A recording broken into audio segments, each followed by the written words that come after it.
There was once a king who ruled the world.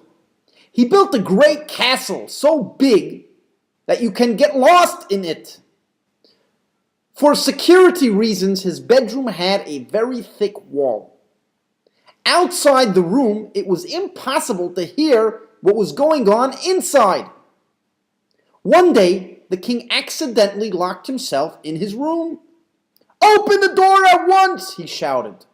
Unfortunately, the guards outside didn't hear him. The king shouted again, "Open the door or else!" No one heard the king, and no one dared open the door. They were forbidden to disturb the king when he was in his room. Eventually, the king died from starvation. When God said, "Let there be light," who obeyed his command and created light? If nothing existed, what heard God talk? Does God have a body? If not, how could God talk at all? Genesis is not the only place where God speaks. God speaks throughout the Bible to the prophets.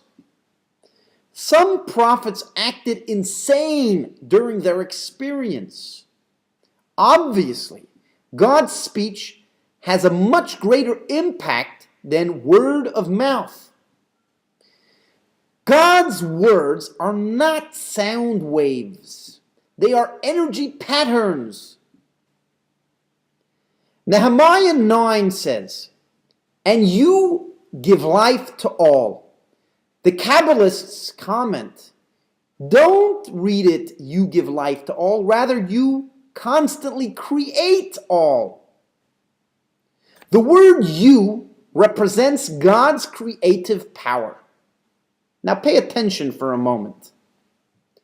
In ancient Hebrew, "you" is ata, spelled Aleph, Taf, Hey.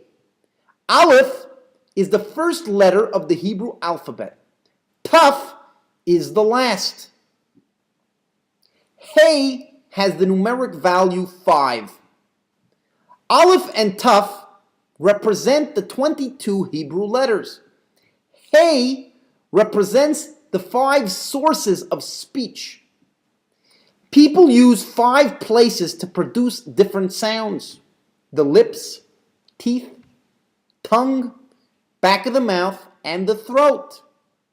The godly letters also have 5 sources. When these energy patterns combine, they form a word. The letter combination of each word determines what type of creation is born.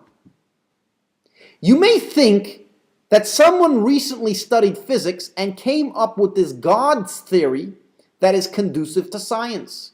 But in fact, these ideas are from books which are hundreds of years old.